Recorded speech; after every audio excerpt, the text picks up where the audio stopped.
warahmatullahi wabarakatuh. Perkenalkan, nama saya Muhammad Elvin Izharuddin dari 4PAIB.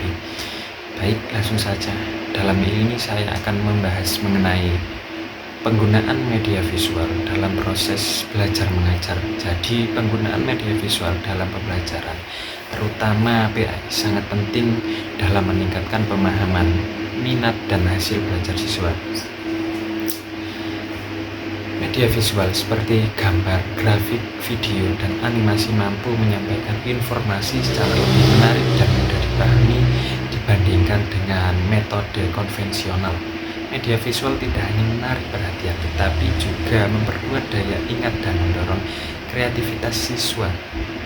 Berbagai jenis media visual dapat digunakan, mulai dari media cetak, seperti gambar, poster, pajangan, hingga benda nyata lainnya dan model. Selain itu, peranti lunak baik juga online maupun offline sangat membantu guru dalam menyusun bahan ajar yang interaktif. Jadi kesimpulannya dari bab 6 itu, media visual menjadi alat penting dalam proses belajar mengajar. Karena apa? Karena mampu menjadikan pembelajaran yang lebih efektif dan menyenangkan. Oleh karena itu, para guru perlu menguasai dan memanfaatkan teknologi visual secara optimal sesuai kebutuhan siswa. Lanjut di bab ke-7. Di bab ini saya akan membahas mengenai integrasi teknologi informasi. Integrasi teknologi informasi atau TIK dalam pembelajaran didukung oleh berbagai landasan hukum seperti Undang-Undang Nomor 20 Tahun 2003 tentang Sistem Pendidikan Nasional.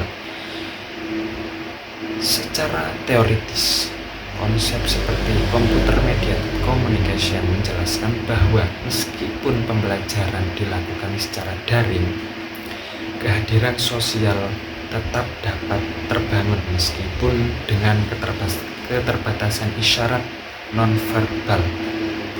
Manfaat utama TIK antara lainnya itu mendorong pembelajaran aktif, memperluas akses pendidikan, dan menggeser paradigma dari pembelajaran konvensional ke digital. Namun ada pun tantangan tersendiri untuk TIK, yakni meliputi keterbatasan infrastruktur, kesiapan guru, serta konten yang kurang sesuai. Dalam mengatasi hal seperti itu, strategi yang dapat kita lakukan yakni mencakup pemanfaatan media yang relevan, adaptasi dengan nilai budaya lokal, serta penerapan media belajar seperti Azure dengan pendekatan tepat. TIK mampu meningkatkan kualitas dan pemerataan pendidikan di Indonesia. Lanjut di bab ke-8. Di bab ke-8 ini kita membahas mengenai integrasi media sosial dalam pembelajaran yang berpusat pada siswa. Di era digital saat ini, media sosial seperti Facebook, YouTube, WA memiliki potensi yang sangat besar sebagai alat bantu pembelajaran yang interaktif dan kolaboratif. Pembelajaran berpusat pada siswa menempatkan peserta didik sebagai subjek aktif, sementara guru berperan sebagai fasilitator. Integrasi ini dilakukan melalui 4 langkah utama, yakni analisis siswa dan kompetensi, pemilihan media sosial yang tepat, penggunaan materi pembelajaran sesuai, serta evaluasi revisi berkelanjutan. Hasil penelitian menunjukkan bahwa mahasiswa lebih aktif menggunakan media sosial dibandingkan guru. Media sosial integrasi ini telah divalidasi oleh para ahli dan diterima oleh sebagian besar guru, meskipun masih perlu penyesuaian dalam implementasinya. Integrasi media sosial terbukti mendukung pembelajaran yang lebih modern, efektif, dan sesuai dengan kebutuhan generasi digital atau saat ini. Ya, demikian penjelasan dari saya. Kemudian saya akan melanjutkan ringkasan dari bab 9, yaitu mengenai strategi inovasi bisnis dalam menghadapi disrupsi teknologi. Untuk yang pertama, yaitu pengertian dari disrupsi teknologi. Disrupsi teknologi itu adalah perubahan besar dalam cara bisnis beroperasi akibat kemajuan dari teknologi digital yang cukup pesat.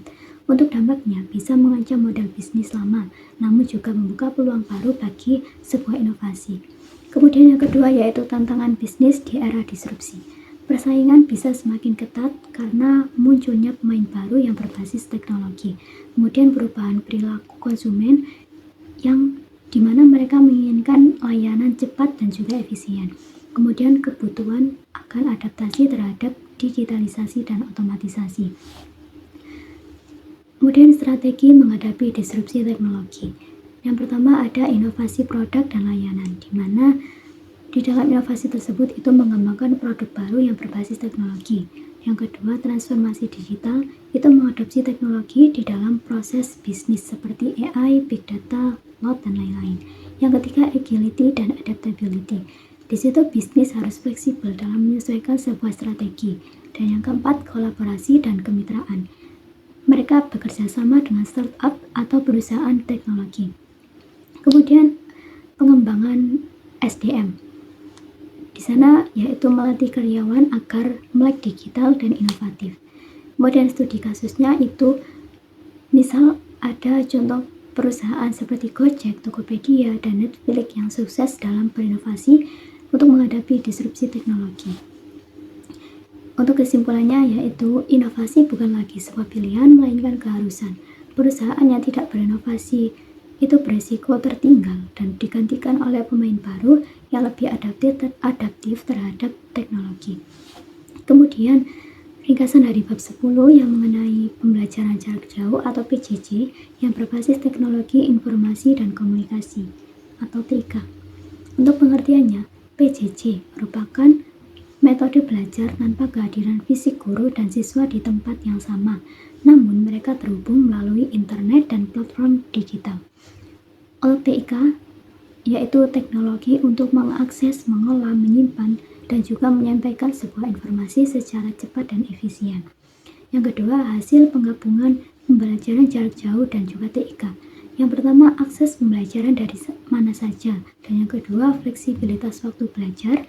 Yang ketiga, komunikasi dua arah melalui Zoom, Google Meet, dan juga dan lain-lain. Kemudian yang keempat, siswa aktif dan mandiri melalui Google Classroom dan juga e-book. Kemudian ada model komunikasi dalam pembelajaran. Yang pertama ada tatap muka, yang kedua online, yang ketiga blended learning, itu merupakan gabungan offline dan juga online, dan yang keempat teknologi yang digunakan itu bisa berupa PowerPoint interaktif yang dimana di dalamnya menyajikan materi dengan bentuk animasi, audio, dan video yang menarik. Dan yang kedua ada video edukatif yang menjelaskan proses atau praktik ibadah secara visual dan menarik. Dan yang ketiga, blog atau website edukasi yang di dalamnya berisi sarana untuk menyimpan materi, forum diskusi, kuis online, dan mendukung pembelajaran mandiri. Kemudian ada strategi dalam media pembelajaran. Yang pertama itu fokus pada pemanfaatan berbagai platform digital, misal ada Zoom, Google Classroom, dan lain-lain. Kemudian yang kedua, pentingnya dukungan infrastruktur, kemampuan digital guru atau siswa, dan media pembelajaran yang sesuai.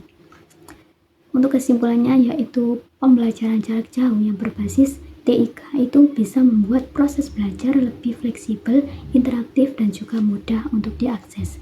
Untuk keberhasilannya dibutuhkan media yang kreatif dan dukungan dari berbagai pihak.